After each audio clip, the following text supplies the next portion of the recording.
Everybody knows you never go full retard.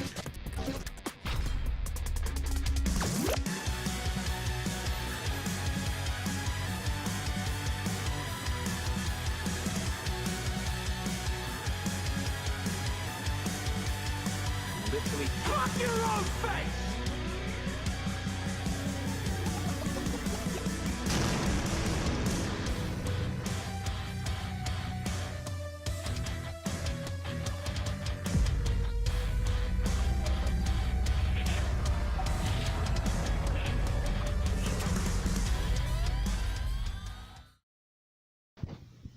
Well, hello. I was out there trolling old YouTube today looking for some info for a different video, and I came across this gem by this guy called Democratic Socialist. Oh, yeah.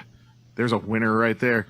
And he's made this video basically trying to debunk that Nazis were socialists. And this is just a blatant lie. I mean, the first and best argument against this is, what does Nazi stand for? National Socialist German Workers' Party. It has socialist in the fucking name, you retard. Alright, well, his argument is based on the right using this quote and saying, they attribute it to Hitler, and it was actually by this other guy. Well, wait a minute. Who was he? Oh, wait, he was a Nazi too? That's not really helping your argument, dipshit. So, this is an ongoing thing that the left tries to paint the right as the Nazis because, the Nazis are the bad guys. Okay, first of all, Nazis and communists are both equally pieces of shit. Stalin killed a hell of a lot more people than Hitler did. The only difference is he killed his own people. Now, the reason they do this is because they don't want to admit that totalitarianism only lies on their side. You can't look at the American right, which is based around small government, and try to say that can be totalitarian. You can have corrupted fucking rhino Republicans that are just Democrats with a different name. Sure, Bush, Cheney, all them. Yeah, that's fine. You can say that they're in the eyes of totalitarianism. But a true conservative on the right in the United States believes in limited government, constitutionally controlled government. There's no fucking way you can compare that to fucking Hitler. But let's look at some of the economic policies of Hitler, and we'll see who's closer to Nazism. All right, so let's get right to the meat of this, and we'll look at the actual written down economic policy of the Nazi Party. So let's see where it starts. Oh, look at that. Banking credit policy. Let's see what this sounds like. The problem with today's private banking system are clear. The bank presidents receive hundreds of thousands in pay for their supposed vastly important work.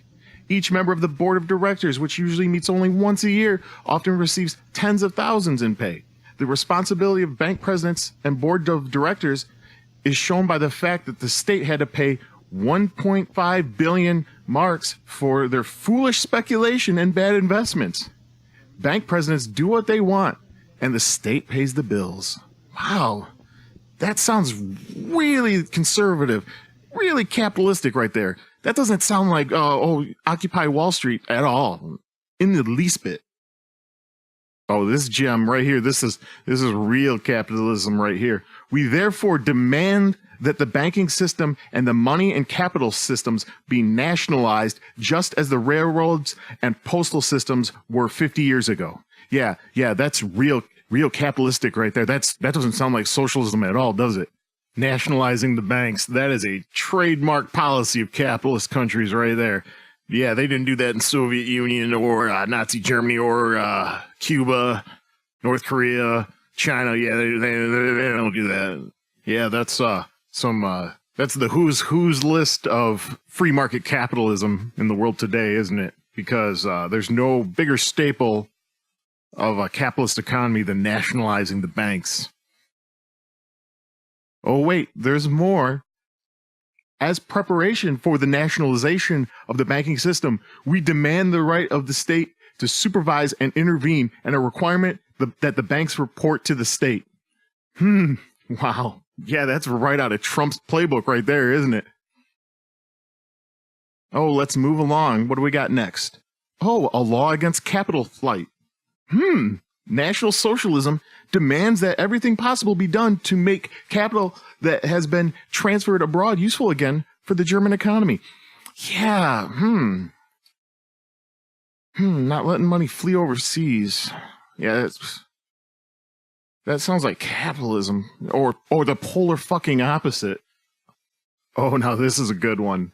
Let's look at the Nazis' response to any state intervention is harmful. State intervention, on the contrary, is necessary to protect the economy from the worst damage by the interests of finance capital.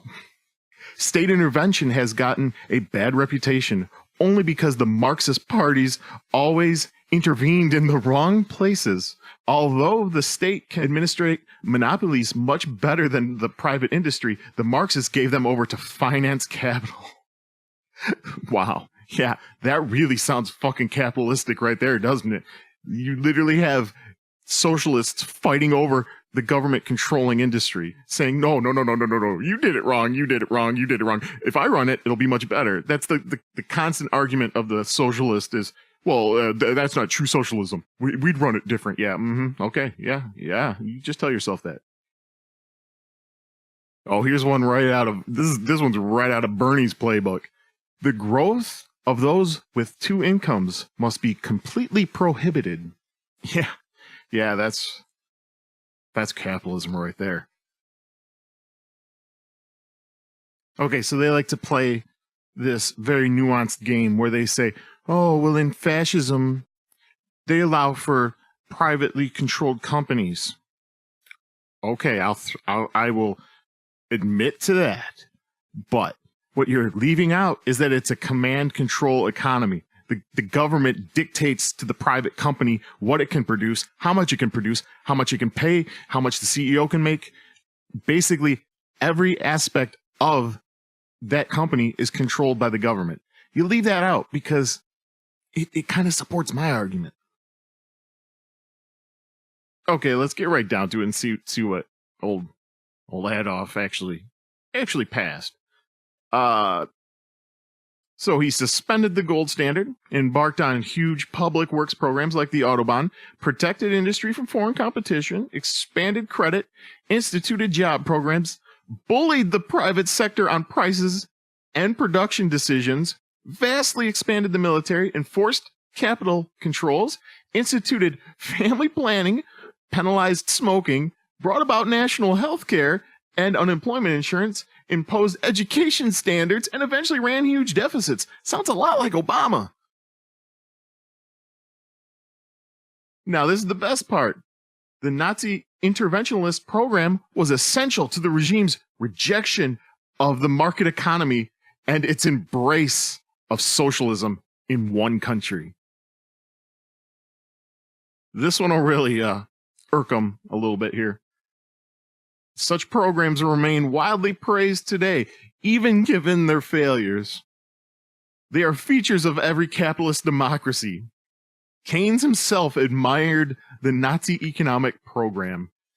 So Keynes, or John Maynard Keynes, wrote the book General Theory of Employment, and it's basically your standard progressive left's economic go-to guide, all right? And to sum it up, it's let's print money that we don't have, dump it to the poor, and somehow them buying random shit will recirculate the economy and get it going when we're in a recession. But once again, time and again, it's proven wrong, but yet somehow they still think it works.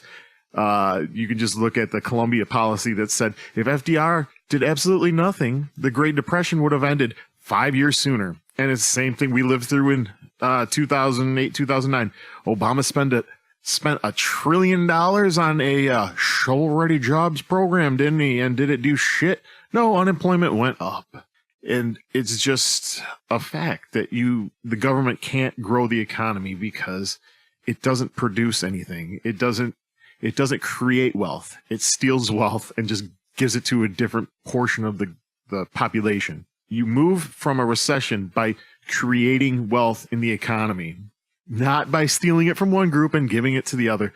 There's nothing more morally reprehensible than thinking you're entitled to something from someone else just for the fact that you exist.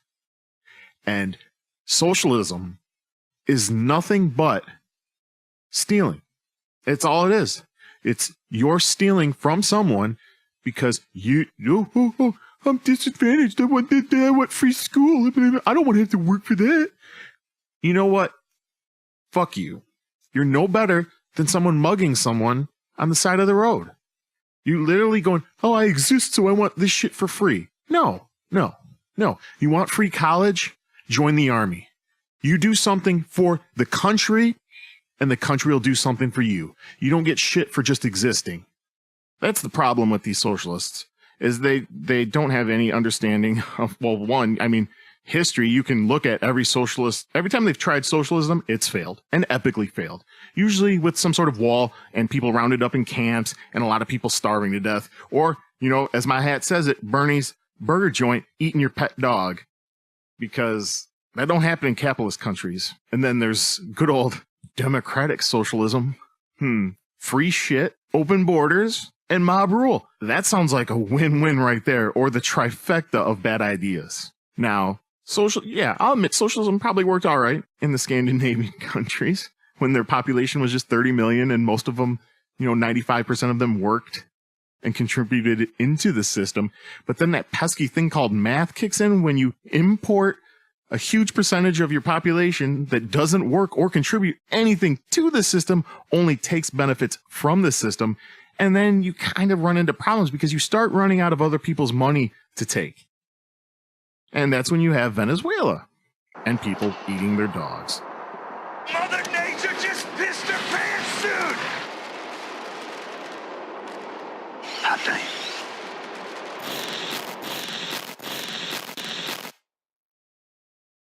Well, if you enjoyed today, please like and subscribe. It doesn't really matter to me. I'm not monetized. I just do this for fun and to fight for the individual freedom that we all deserve. And these collective assholes can try all they want, but they will never shut me up.